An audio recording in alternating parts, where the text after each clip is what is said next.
hyper excitée de faire cette vidéo. Je suis genre hyper excitée de faire cette vidéo. Alors, avant de rentrer dans la méthode des enveloppes, comme vous avez pu le voir dans le sujet, c'est ce qu'on va aborder aujourd'hui. Je voulais d'abord vous présenter ma situation et vous présenter ma situation financière notamment. Say my name, say my name.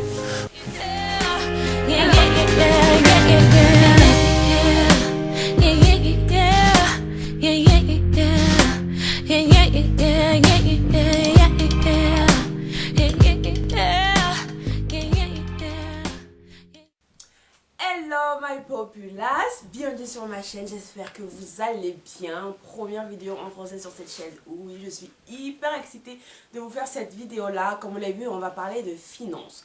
Mais d'abord, je reviens un petit peu sur le concept de la chaîne pour ceux qui décideront de débarquer. Je m'appelle Bettina, mais vous pouvez m'appeler Bi ou Betty, c'est comme vous voulez. Bienvenue pour les nouveaux, n'hésitez pas à vous abonner et à rejoindre la populace à la fin de la vidéo si cela vous plaît et à me laisser des petits pouces en l'air. Maintenant, sur cette chaîne, on va parler de plusieurs langues. J'ai envie d'une chaîne assez polyglotte qui va regrouper un maximum de sujets de la vie de tous les jours. C'est-à-dire on va parler mode, on va parler beauté, on va parler finance, on va parler société, on va parler éducation, on va parler plein de choses, de plein de sujets qui font partie de ma vie et de la vie de beaucoup d'entre vous, je pense, sur cette chaîne. Et donc du coup, pour que ça soit assez simple, pour que tout le monde puisse comprendre, j'ai décidé de faire des catégories de sujets de vidéos qui vont être donc, du coup dans des playlists, que tout sera bien mis sur ma chaîne, vous inquiétez pas, ça sera bien présenté. Et il y aura des types de vidéos qui reviendront dans chaque langue différente. Donc par exemple, les sons des vlogs seront toujours en anglais, les sujets finance seront toujours en français, etc., en fonction de comment on va développer les sujets sur cette chaîne.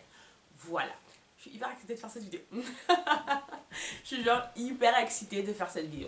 Alors, avant de rentrer dans la méthode des enveloppes, comme vous avez pu le voir dans le sujet, c'est ce qu'on va aborder aujourd'hui. Je voulais d'abord vous présenter ma situation et vous présenter ma situation financière notamment. Du coup, moi j'ai 28 ans, comme vous le savez, je suis étudiante et je travaille à côté. Je travaille depuis plus de 12 ans. J'ai toujours travaillé à côté de mes études. Je n'ai jamais passé une seule année depuis que j'ai quitté le lycée sans travailler. Et j'ai l'impression qu'au fait, je n'ai jamais réellement eu une relation saine avec mes finances. J'ai toujours cru que j'étais un type de personne, que je me catégorisais comme un type de personne, c'est-à-dire une personne dépensière, une personne qui ne savait pas être économe. Et donc du coup ça justifie un petit peu le fait que je n'avais pas d'économie réelle aujourd'hui et que je n'étais quelqu'un qui pouvait travailler comme une forcenée. Vraiment, je travaille comme une forcenée. Il y a des semaines, je suis à la limite des heures légales en France de travail par semaine. Mais je n'arrive pas à budgétiser, je ne savais pas budgétiser, je ne savais pas économiser, je ne savais pas réellement parler finance. Je parlais de salaire, de dépenses, mais c'était très vague, c'était encore très léger. Et il y a 1 mois et demi, quelque chose a changé dans ma vie. J'ai découvert, je suis tombée sur une vidéo par hasard d'une fille qui parlait d'enveloppe budgétaire. Je me suis dit, mais qu'est-ce que c'est que cette chose? Je n'ai jamais entendu ça de ma vie sur YouTube. Et donc du coup j'ai regardé à peu près sa vidéo. Et c'est quelqu'un qui a beaucoup moins de revenus que moi, qui est beaucoup plus jeune que moi, et qui parlait déjà de problèmes de finances. Et je me suis dit, bon là là, c'est pas possible. C'est pas possible au fait qu'on soit tous touchés par ce genre de sujet, alors que en soit la vie n'est pas plus difficile qu'avant.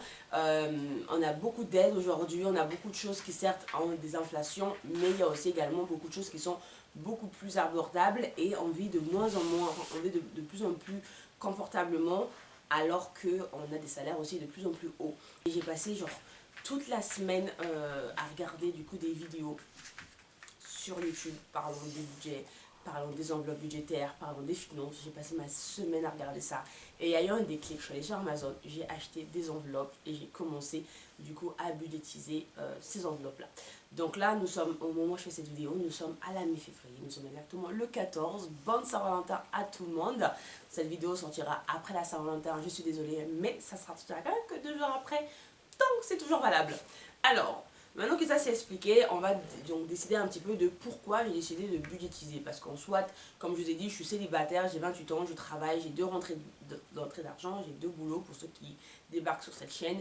Je suis night auditeur dans un hôtel et je suis jusqu'à la fin de février parce que j'ai posé ma démission front desk sur une entreprise privée. Donc ça veut dire que je suis hôtesse d'accueil pour la la traduction.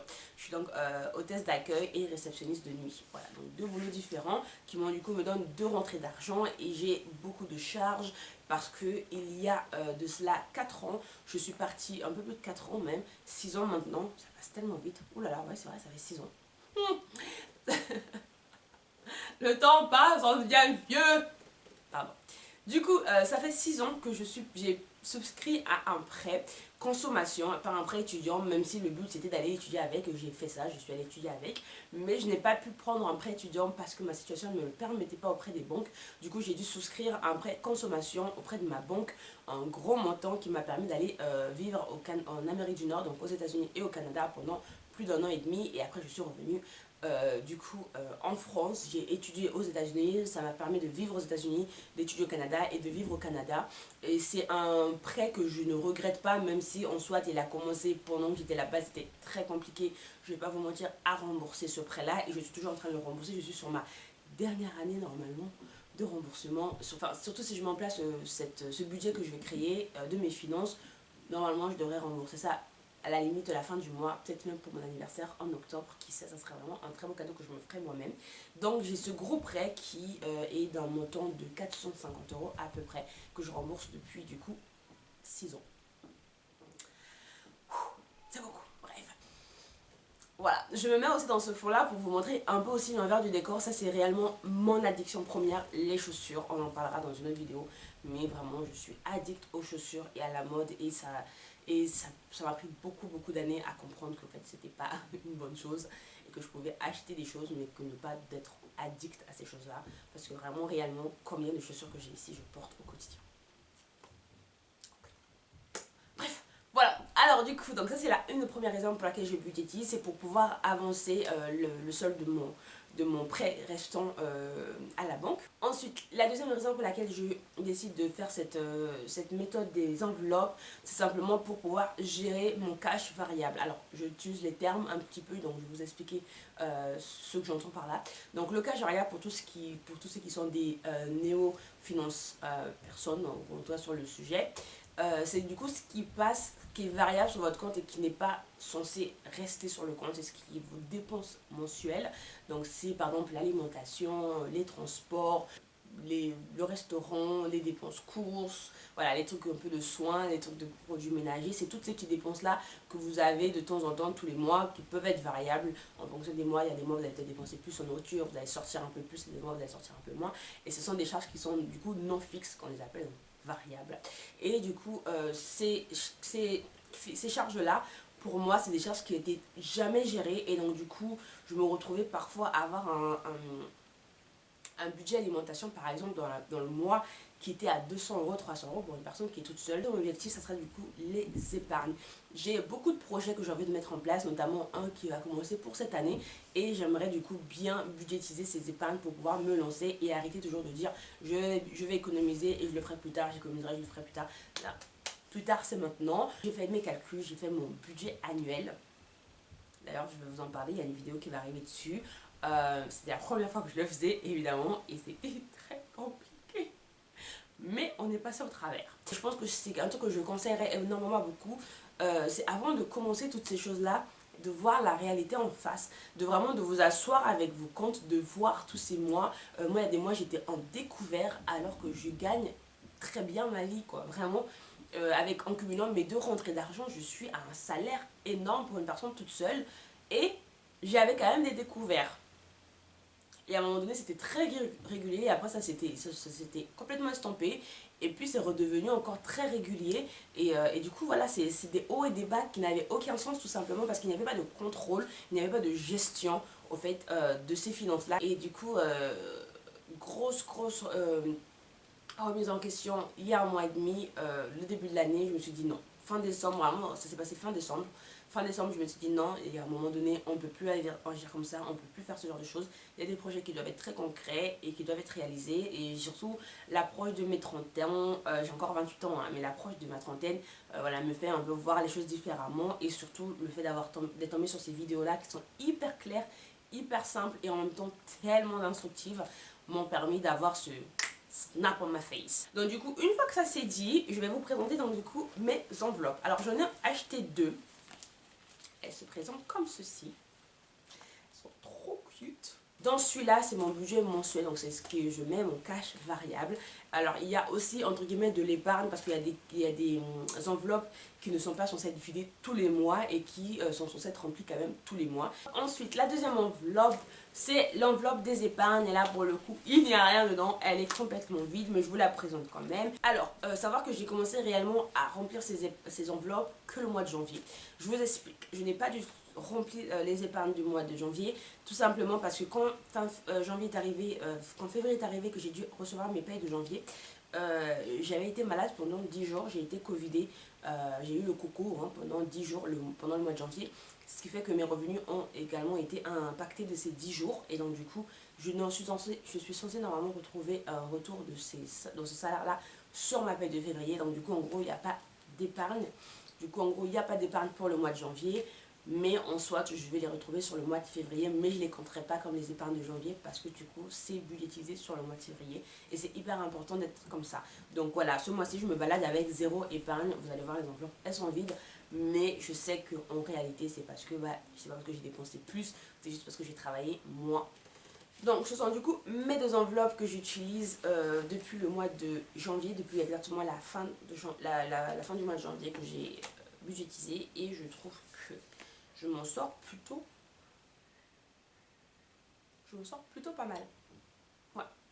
Voilà, donc j'espère que cette vidéo n'a pas été trop longue. J'ai vraiment voulu vous poser un peu le cadre, vous expliquer un peu qui j'étais, ma relation avec les finances, avant de vraiment rentrer dans le vif du sujet et de remplir les enveloppes. Parce que du coup, je veux vraiment que vous compreniez ma situation. Si ça peut aider certains d'entre vous, si vous êtes dans la même situation que moi, si vous aussi, vous avez pas réellement de raison de ne pas économiser, mais que vous struggle, vous avez des difficultés, excusez-moi, mais que vous avez des difficultés avec vos budgets, j'espère qu'on pourra se motiver ensemble. J'espère que voir cet argent pousser comme ça, là, dans ces enveloppes, va être hyper intéressant pour tout le monde. Et pour moi, ça va pouvoir aussi me motiver, moi, de pouvoir le faire avec vous. Parce que du coup, c'est un peu une pression de me dire, il y a des gens qui me regardent, il y a des gens qui m'attendent mes remplissages, il faut que j'y aille, etc. Et tout, donc ça, c'est génial. Et surtout, j'ai remarqué que sur ce mois de janvier et ce mois de février, surtout depuis la quinzaine de février, là, mais j'ai fait des économies de dingue, que je n'utilise plus ma carte au quotidien. Je ne savais même pas que j'étais capable de ne pas utiliser ma carte au quotidien. Et je n'utilise plus ma carte au quotidien. Et ça, c'est génial. C'est vraiment... Pour certains, ça va vous paraître fou. Mais pour moi, c'est un gros pas de ne pas avoir... Par exemple, là, en 14 jours, on est le 14 février. En 14 jours, j'ai réellement utilisé ma carte 3 fois. Et je vous mens même pas, 3 fois. Je traque mes dépenses au quotidien, je vais sur mon compte au quotidien, je fais mes calculs au mois pour savoir si je vais rentrer ou pas, comment ça va se passer dans mon compte, je fais des prédictions. Mais j'ai jamais fait ça de ma vie.